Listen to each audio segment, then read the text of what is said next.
Hi guys, welcome to the Pakistani mother and son एक चैनल। तो मैं भी कहता आप सब लोग खैरियत होंगे, जाओगे खुश होंगे और आबाद होंगे। तो मेरा नाम मवाद, मेरा नाम है अनिला। वैसे आज हम जिस वीडियो को देखने वाले इसकी काफ़ी ज़्यादा रिक्वेस्ट आ रही थी, तो अगर आप भी हम इस तरह की वीडियो वगैरह सजेस्ट कर सकते हैं तो नीचे लिंक मिल जाएगा इंस्टाग्राम का, नीचे डिस्क्रिप्शन में, तो वहाँ पे जाके आप हमें वीडियो सजेस्ट कर सकते हैं। तो जल्दी से वीडियो को करते हैं बिना टाइम वेस्ट किए स्टार्ट।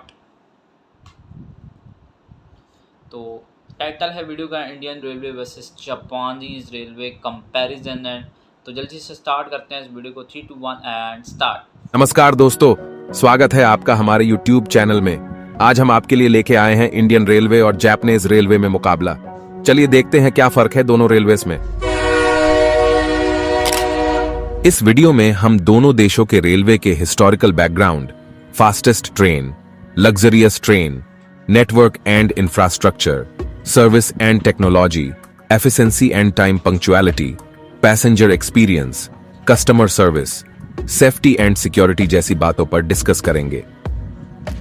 दोस्तों, अगर बात करें दोनों देशों के रेलवे की हिस्ट्री की, तो भारत में रेलवे का प्रारंभ ब्रिटिश काल के दौरान 1853 में मुंबई और ठाणे के बीच चलने वाली पहली रेल लाइन के साथ हुआ, जो कि 33 किलोमीटर 57 मिनट में चली।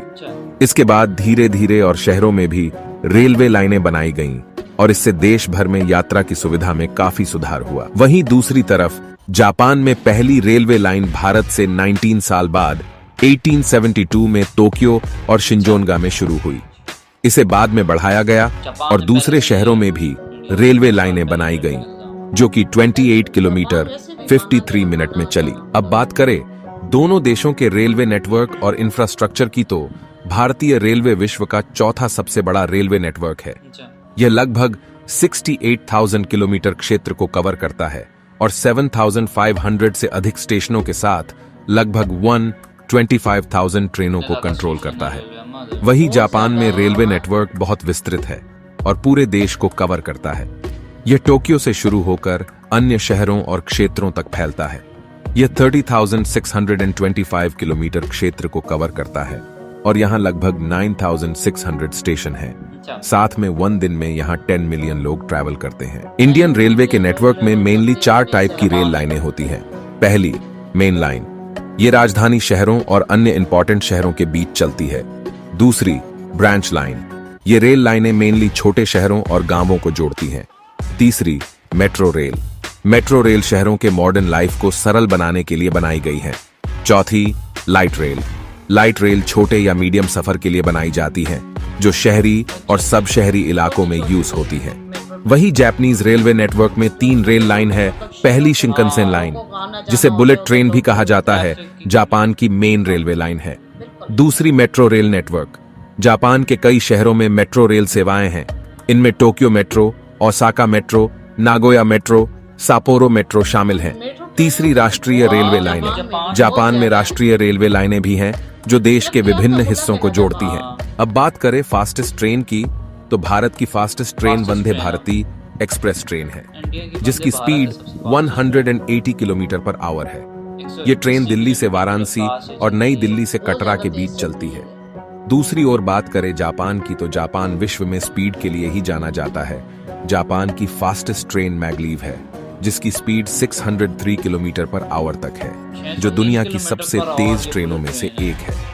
मैगलीव एक मैग्नेटिक लेविटेशन ट्रेन है, जिसमें ट्रेन को पटरी से ऊपर उठाने वाले मॉडर्न टेक्नोलॉजी का यूज किया जाता है।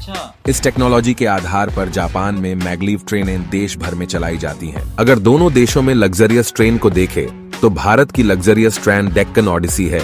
यह महाराष्ट्र राज्य की ओर ट्रैवल करती है और पैसेंजर को मुंबई, गोवा, अजंता एलोरा गुफाएं, अजंता एलोरा की पेंटिंग्स, कोंकण तट और द्वारका जैसे मेन प्लेसेस के दर्शन कराती है। इसमें एक रात का रुकने का प्राइस लगभग 3,50,000 रुपए तक है। जापान की लग्जरियस ट्रेन देखे तो वो सिल्वर विंग्स है। सिल्वर विंग्स ट्रेन जापान के वेस्ट इलाकों की ओर ट्रैवल करती है। इसके प्राइस ट्रेन के अंदर कंपार्टमेंट की टाइप और ट्रैवल की टाइम के अकॉर्डिंग होते हैं। ये प्राइस लगभग 30,000 येन यानी 17,748 रुपीस से शुरू होते हैं और बदलते भी रहते हैं। इनमें लग्जरी कंपार्टमेंट्स, खाना, एंटरटेनमेंट और आराम की फैसिलिटी सब फर्स्ट ग्रेड होती है। अब बात करें दोनों देशों के रेलवे टेक्नोलॉजी की, तो भारत में अभी भी टेक्नोलॉजी का लेवल काफी नीचे है। जहां भारत की ट्रेन अभी भी पटरी पर चलती है, वहीं जापान की ट्रेन्स में मैग्नेटिक लेविटेशन टेक्नोलॉजी को यूज किया जाता है। यह टेक्नोलॉजी एनर्जी को सेव करने और ट्रेनों को तेज स्पीड पर चलाने में कारगर है। मैग्लीवेव ट्रेनों का एक बेनिफिट यह है कि वे पटरी से ऊपर चलती हैं। जापान की ट्रेन्स ऑटोमेटिक मोड सिस्टम में भी चलती है। साथ में जापान रेलवे में सुपर कंप्यूटर नेटवर्क टेक्नोलॉजी भी है। जापान की रेलवे में सुपर कंप्यूटर नेटवर्क का यूज करके ट्रेनों की आवाज, डेटा और सिग्नलों से ट्रेन में खराबी जान ली जाती है। समय के साथ इंडियन रेलवे में भी टेक्नोलॉजी आगे बढ़ने लगी है।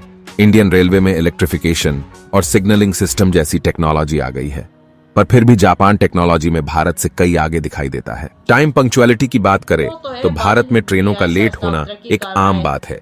यहाँ ट्रेन आधे घंटे से लेकर 2-3 घंटे तक लेट हो जाती है।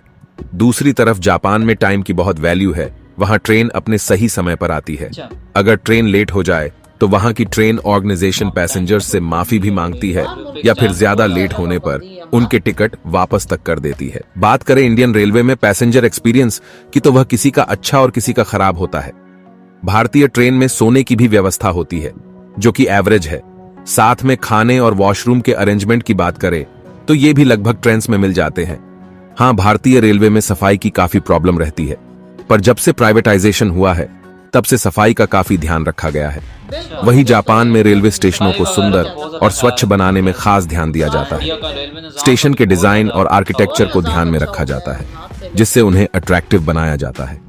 जापानी रेलवे में सफाई का इंपॉर्टेंस दी जाती है। स्टेशनों, ट्रेनों और प्लेटफॉर्मों की रेगुलर सफाई की जाती है। और बाकी अरेंजमेंट की बात करें तो वो भी जापानी ट्रेन में काफी अच्छे होते हैं। आगे बढ़ते हैं सेफ्टी और सिक्योरिटी की तरफ। सेफ्टी में इंडियन रेलवे में रेलवे प्रोटेक्शन फोर्स होता है, जो पैसेंजर की सुरक्षा के लिए जिम्मेदार है। आरपीएफ के कर्मचारी स्टेशनों और ट्रेनों में सुरक्षा का ध्यान रखते हैं और दुर्घटना से बचाव के लिए काम करते हैं। भारतीय रेलवे ने ट्रेन अवार्ड गार्ड सिस्टम की भी शुरुआत की है, जो ट्रेनों की सेफ्टी को बढ़ाने के लिए डिजाइन की गई है। यह सिस्टम ट्रेन के नीचे लगे गैस लॉक को एक्टिव करता है और एक्सीडेंट को रोकने में मदद करता है। साथ ही भारतीय रेलवे ने सभी मेन स्टेशनों पर सीसीटीवी की व्यवस्था की है। इसकी वजह से स्टेशनों की सिक्योरिटी बढ़ गई है और क्राइम को रोकने में काफी मदद मिली है। पर इन सब के बावजूद इंडियन रेलवे में चोरी होना एक आम बात है और ट्रेन एक्सीडेंट भी भारत में होते रहते हैं। पिछले 10 सालों में भारत में ट्रेन एक्सीडेंट से लगभग 2.6 लाख लोगों की मौत हुई, जो कि साफ साफ बताता है कि भारतीय रेलवे में सिक्योरिटी की व्यवस्था अभी भी कैसी है। अभी हाल ही में ओडिशा में हुए ट्रेन एक्सीडेंट में लगभग 288 मौतें हुई। हम उन सभी की आत्माओं की शांति के लिए भगवान से प्रार्थना करते हैं। अगर जापान रेलवे की सेफ्टी को देखें तो वहां सेफ्टी और सिक्योरिटी को बहुत अहमियत दी जाती है। जापान रेलवे ने स्टेशनों और ट्रेनों पर अलर्टनेस सिस्टम एस्टेब्लिश किया है। इसमें सेफ्टी गार्ड, कैमरे और अदर सेफ्टी इक्विपमेंट शामिल होते हैं। ये सिस्टम क्राइम को रोकने में मदद करता है। जापान की ट्रेनों में ऑटोमेटिक डोर सिस्टम होता है, जिसमें डोर्स खुद ब खुद बंद होते हैं और पैसेंजर को सेफ रखते हैं। इसके अलावा डोर्स के पास सेफ्टी गार्ड भी मौजूद होते हैं, जो पैसेंजर की सुरक्षा में मदद करते हैं। जापान की रेलवे में सीसीटीवी की व्यवस्था होती है, जो स्टेशनों और ट्रेनों की अलर्टनेस के लिए यूज होती है। दोस्तों, आज के इस कंपैरिजन वीडियो में इतना ही। कमेंट करके जरूर बताएं कि आपको कौन सा रेलवे सिस्टम अच्छा। फाइनली गाइस, जहाँ पे वीडियो हो गया एंड टेक्नोलॉजी के लिहाज से हमारा देखा जाए तो जापान तो काफ़ी ज़्यादा आगे है, ये बात तो है लेकिन अब देखा जाए तो इंडिया मतलब जैसे जैसे अपने रेलवे निज़ाम को मतलब बेहतर कर रहा है, दिन ब दिन क्या बहुत तेज़ी से बेहतर कर रहा है, क्योंकि फ्यूचर प्रोजेक्ट वहाँ पे भी बनने जा रहे हैं, बुलेट ट्रेन, हाइपर लूप, इस तरह के टाइप के। तो उस चीज़ के ऊपर मतलब काम शुरू हो गया स्टार्ट। तो फिर जब तक मतलब आगे फ्यूचर में जब तक इंडिया ये मतलब सारी ट्रेन्स वगैरह बना लेगा, तब मतलब इंडिया अभी भी है, कंपैरिजन तो बनता है इंडिया वैसे जापान का, लेकिन जब ये फ्यूचर प्रोडक्ट आगे मतलब जब ये बन जाएंगे तो तब मतलब कंपैरिजन में तब टक्कर का कंपैरिजन होगा। मैं इंडिया कंपैरिजन असल वजह ये है ना कि इंडिया बहुत ज्यादा तरक्की कर रहा है, आस्ता आस्ता बहुत ज्यादा। अभी एक वक्त ऐसा आएगा ये जापान से भी आगे निकल गए। जापान ये जो है मतलब शुरू से एडवांस मुल्क है, शुरू से तरक्की याफ्ता है। है, वो तो 10 साल पहले इनका रेलवे निजाम बना था ना, ये तो है। बिल्कुल हमारे पाकिस्तान को ले लो तो हमारा पाकिस्तान तो बिल्कुल जीरो है भाई इनके मुकाबले में। इंडिया को ले लो तो इंडिया देखो ना कितना तरक्की कर रहा है। मेट्रो ट्रेन ले लो, दूसरी ट्रेन ले लो, लग्जरी ट्रेन ले लो। इंडिया की ये लग्जरियस ट्रेन काफी ज्यादा प्यारी है इस निस्बत अगर देखा जाए तो। लग्जरियस ट्रेन इंडिया की पैलेस ऑन व्हील्स है, महाराजा एक्सप्रेस, वो तो मतलब इसकी नहीं दिखाई गई, वो तो कुछ और ट्रेन बीच में बताई गई थी जो लग्जरियस की थी, वो तो कुछ अलग लग रही थी। उसका नाम भी पहली बार मैं फर्स्ट टाइम सुन लगी थी, लेकिन वो भी अंदर से लग्जरियस थी। और जापान की लग्जरियस ट्रेन वैसे प्यारी थी अंदर से देखने में। वो भी प्यारी है, वो अपने लिहाज से ये भी प्यारी है, अपने लिहाज से वो जापान की, वो अपने लिहाज से वो अपनी जगह प्यारी है। स्टेशन की तादाद में देखा जाए तो मतलब इंडिया इस बारे में काफी ज्यादा आगे तादाद में। और ट्रेन की तादाद में अगर देखा जाए तो इंडिया के पास ट्रेन की तादाद, इंजन यानी वो भी तादाद मतलब जापान से आ गया। बिल्कुल। लेकिन अब देखें तो अब ज़ाहिर दिन पर दिन आहिस्ता आहिस्ता हमारे इंडिया भी तरक्की करता जा रहा है। इन चीज़ों की तरफ बहुत ज़्यादा, ट्रेनों की तरफ बहुत तवज्जो दी जा रही है। सफाई का खास तौर पे ख्याल रखा जा रहा है। मेट्रो ट्रेनें आप देख लो कितनी मतलब चला चुके हैं। अब जापान तो ज़ाहिर है वो पहले इनकी तरफ ज्यादा तवज्जो दी जा रही थी, तो काफी ज्यादा टेक्नोलॉजी यूज हुई है, तो अभी इधर भी मतलब इस्तेमाल हो रही है, बहुत ज्यादा इस्तेमाल हो रही है। हर तरफ मैं कहती हूँ, हर तरफ ख्याल रखा जा रहा है। ट्रेनें, रेल की पटरियां मैं कहती हूँ उठा के देख लो, उनकी तरफ भी मतलब तवज्जो बहुत ज़्यादा मतलब तवज्जो दी जा रही है। एक्सीडेंट अब बहुत कम से कम होते जा रहे हैं, क्योंकि जिन चीज़ों की तरफ तवज्जो दी जाए तो एक्सीडेंट भी बहुत ज़्यादा कम होते हैं ना। वो देखें ना, अब जापान की एक टेक्नोलॉजी बता रहे थे कि वहाँ की जो ट्रेन हैं बुलेट ट्रेन, अब देखें वहाँ की स्पीड कितनी ज़्यादा, 600 किलोमीटर। और इंडिया की जो फास्टेस्ट ट्रेन थी वंदे भारत, उसकी 180 किलोमीटर थी। और ये जो जापान की जो ट्रेन थी, इसके अंदर हम पटरी के अंदर एक टेक्नोलॉजी यूज होती है मैग्नेटिक लगा दी गए है ना, मैग्नेटिक होती है। और ये ऊपर से खड़ी भी हो सकती है और नीचे बैठ भी सकती है। जब स्टेशन पे आती है ना बैठ जाती है। अब देखें ना कितनी हाई क्वालिटी की टेक्नोलॉजी इस पे यूज हुई है। और ये आगे फ्यूचर में इंडिया में भी ये सारी कुछ मतलब होंगी, क्योंकि जापान इसमें मदद भी कर रहे हैं इंडिया की। बिल्कुल। ये असल वजह ये ना इन चीजों की तरफ तवज्जो दी जाती है, तब ये चीजें आगे चलती हैं और तरक्की करती हैं। ऐसा तो नहीं हो जाता ना, उधर की हुकूमत अच्छी है, इनकी तरफ इन चीजों की तरफ तवज्जो दी जा रही है, तभी तो ये तरक्की करते जा रहे हैं। तो इंडिया फ्यूचर में आगे छोड़ भी सकता है जापान को, जिस तरह मतलब हर चीज पे वर्क कर रहा है। जिस तरह वो तरक्की करते जा रहे हैं तो ये पीछे छोड़ देगा जापान को। तो गाइस आप लोग अपनी इस बारे में कमेंट सेक्शन में शेयर कर सकते हैं। तो मिलते हैं नेक्स्ट वीडियो में, तब तक